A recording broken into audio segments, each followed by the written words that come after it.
After the joyous celebration, the new princess began to settle into her life at the castle.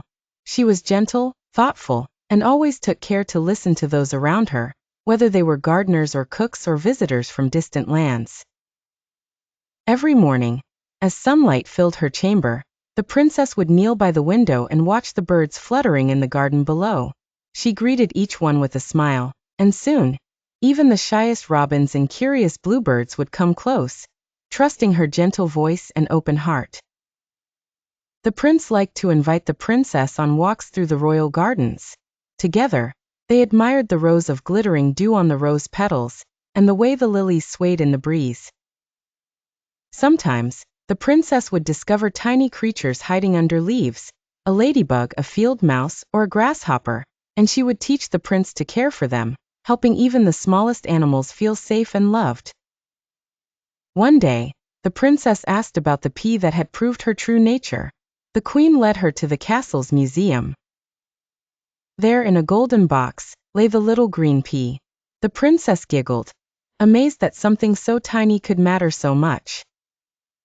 She whispered, "Thank you," to the pea, remembering how it helped unite her with the prince. The queen smiled and said, "It's the little things, my dear, that reveal what is real and precious."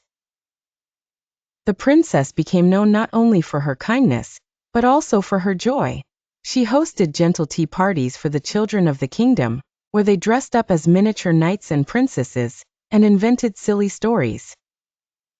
Her laughter rang through the halls, so bright and comforting that even the grumpy castle cat began to curl on her lap each evening. The prince and princess spent peaceful nights reading ancient fairy tales and dreaming up new adventures they'd share with all the people of their kingdom.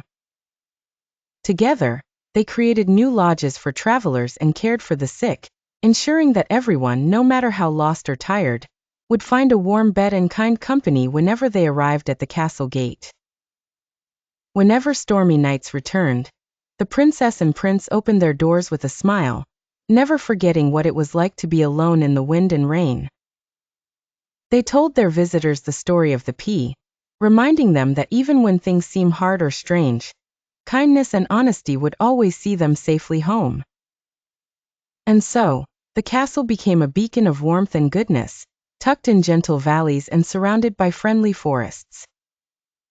The prince and princess ruled wisely and kindly, nurturing their fellow creatures and encouraging everyone to celebrate the little things, like a bright morning, a cheerful song, or a single green pea.